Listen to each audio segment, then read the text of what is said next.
Muy bien, y a esta hora no están las renuncias del señor Santibáñez y el señor Arana y el peruano, ¿no? Porque aquí no pasa nada. Aquí no pasa nada. Están todos tranquilos. Se agarran del escritorio y dicen, ya va a pasar el temblor. Pero no va a pasar, pues. ¿Cuáles son los presuntos delitos que han cometido el ministro Juan José Santibáñez, ahora ministro de Justicia, antes ministro del Interior, y Eduardo Arana, antes ministro de Justicia, ahora presidente del Consejo de Ministros? Tráfico de influencias y peculado. Es lo que se presume. Todavía está en investigación. Ayer, el señor Santibáñez no fue a una diligencia fiscal para el reconocimiento de su voz. Este miércoles, la Comisión de Fiscalización del Congreso los ha citado a los dos para que den cuenta ante el Congreso, ante la Comisión de Fiscalización, sobre estos audios, ¿no? Lo que sigue, por favor. Este miércoles 17, sí, tienen que ir a explicar los audios. Han sido citados por la Comisión de Fiscalización y Contraloría del Congreso. Pero la verdad es que presumimos que no van a ir. Y no van a ir porque el señor ministro está muy bien respaldado. Circuló ayer la versión de que el señor Arana estaba muy molesto con Santibáñez por haberse dejado grabar en su oficina, en el Ministerio del Interior, mientras conversaba con Arana. Me parece, por decirlo menos, una negligencia, ¿no? Por decirlo menos, una negligencia. Pero Santibáñez contraataca, cambia de tema, no quiere hablar de esto. Y ahora amenaza a jueces, los amenaza a todos los jueces del Perú que no apliquen la ley de amnistía contra policías y militares. Los amenaza diciendo que va a convocar a todos los procuradores del Estado para que los denuncien por prevaricato. ¿Ah? Dio una entrevista a un canal de YouTube. Bueno, una entrevista es mucho decir.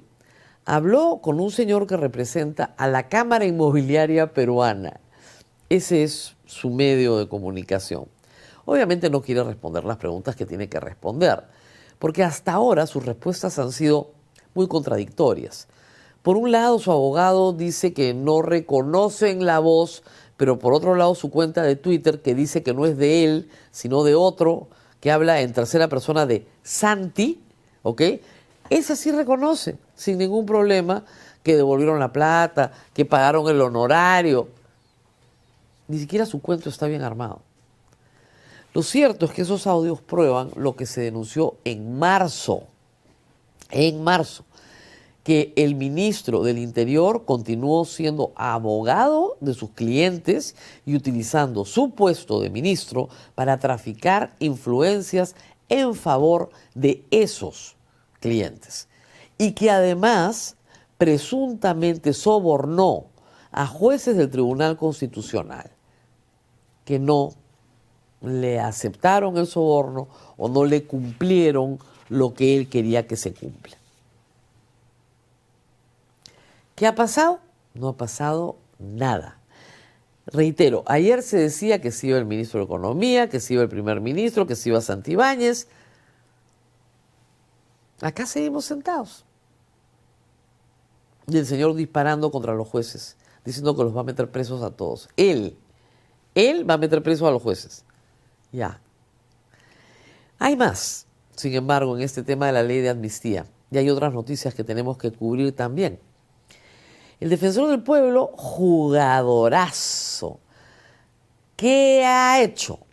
Ha presentado una acción de inconstitucionalidad ante el Tribunal Constitucional para declarar inconstitucional la ley de amnistía.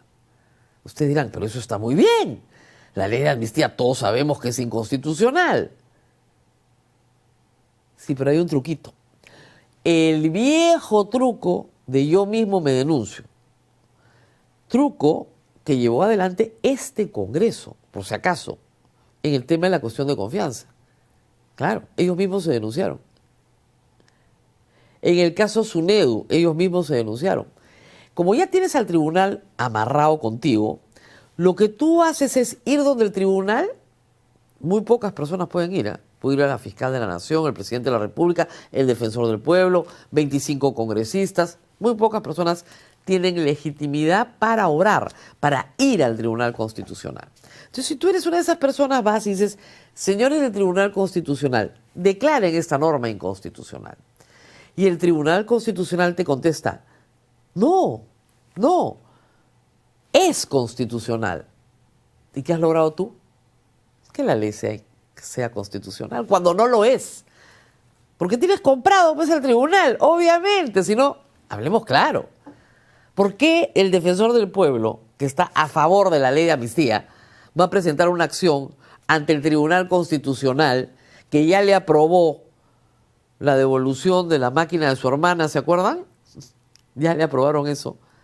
El Tribunal Constitucional aprobó una ley para que no haya extinción de dominio en el Perú por una acción presentada por el defensor del pueblo en beneficio de su hermana. Ya pues si ganas eso, ganas cualquier cosa. ¿Ya? Esto es lo mismo. Entonces, el Tribunal Constitucional, que ya está arreglado, obviamente va a salir a decir que la ley de amnistía de jueces y militares es perfectamente constitucional, que no viola la Convención Interamericana de Derechos Humanos, porque el Perú no está sometido a una corte extranjera o disparates de ese tamaño. ¿Ok? El Perú soberanamente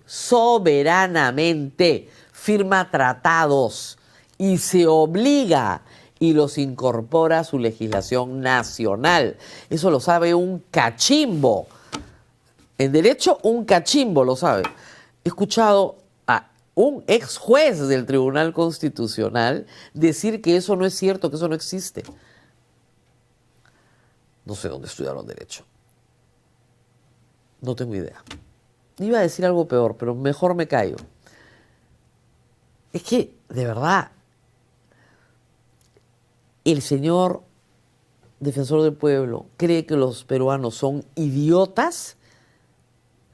Obviamente las víctimas y sus familiares han salido a protestar y a decir que no quieren que se presente ninguna acción de inconstitucionalidad con este Tribunal Constitucional. Este Tribunal Constitucional que ha desacatado a la Corte Interamericana en el caso de Alberto Fujimori. Por favor, eso fue un escándalo. Este Tribunal Constitucional prevarica contra la Convención Interamericana de Derechos Humanos una y otra vez. ¿A qué le vas a llevar la ley de amnistía? A que te digan, bueno, sí es constitucional. Señores jueces, ya no pueden aplicar el control difuso porque ha hablado el control concentrado del Tribunal TC. Y ustedes están obligados por nuestro fallo. Tiene que haber un juez muy valiente, ¿ah? Decir, no, señor, la disposición constitucional es la siguiente. Entre una norma inconstitucional y una constitucional y la Constitución, yo escojo la Constitución. No, señor, pues ya dijimos que es constitucional. Eso dirán ustedes, pero sigue siendo inconstitucional. Muy valiente ese juez. Al final lo van a revertir todo, ¿eh? Porque todo este prevaricato va a ser revertido. Pero el TC, ¿qué les ha puesto que le da la razón al defensor del pueblo? Más bien, una apuesta riesgosa es lo contrario, ¿eh? O sea, si realmente quieres, ¿no? Golpe, ¿no? En la apuesta es lo contrario. Por supuesto que le van a decir que es constitucional, todo lo constitucional que tú quieras. El TC es parte del pacto, es casi una bancada más del Congreso. Y mientras todo esto sucede, cambiamos de comandante general de la policía. Ahí está la resolución. Chao, chao, chao, chao. Le conceden al teniente general de la Policía Nacional del Perú, el señor Sanabria, 3 meses de, ¿cómo es?, adecuación a la vida civil y luego se va a ir de retiro el 31 de diciembre. ¿Ok? A partir del 1 de octubre tiene su adecuación a la vida civil, o sea, lo han suspendido. Y luego se va en diciembre. ¿Por qué se va el señor policía? Porque está procesado. ¿Procesado por qué? Por esclavizar al personal policial. y ponerlos de albañiles. Si ese es el jefe, imagínense ustedes cómo está la institución. Pero lo sustituye el general Arriola, amigo de la pestilencia. Tiene fotos con todos los miembros de la pestilencia. Me encantan las fotitos con la pestilencia. Amigo de la pestilencia, el que dice que no hemos revisado bien las cifras, pero en realidad la criminalidad en el Perú ha bajado. Después de El Salvador, seguimos nosotros. Aunque usted no lo crea. La negación como estrategia policial. No hay crimen. ¿Cuál crimen? No hay. Ya está, listo. Finalmente, otra noticia de este fin de semana que no puede pasar desapercibida.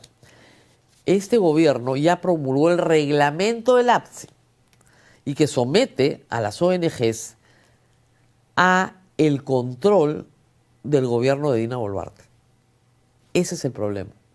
Pero además incluye una prohibición atroz, que ya la Corte Interamericana declaró que es contra todo principio jurídico. Prohíbe la defensa legal de víctimas de violaciones de derechos humanos a ONGs que reciben cooperación internacional. Prohíbe la defensa. A ver si mañana le prohíben a Dina Boluarte tener abogado.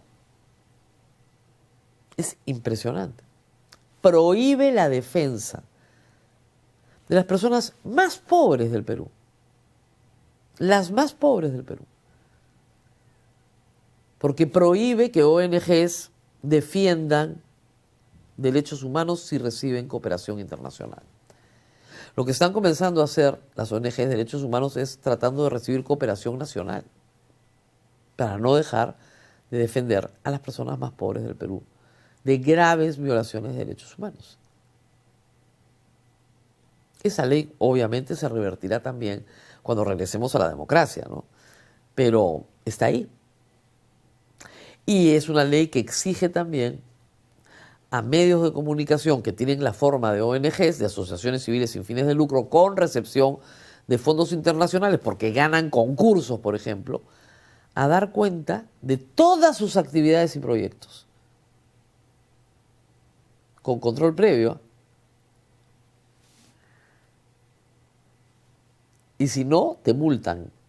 Te multan y las multas son brutales.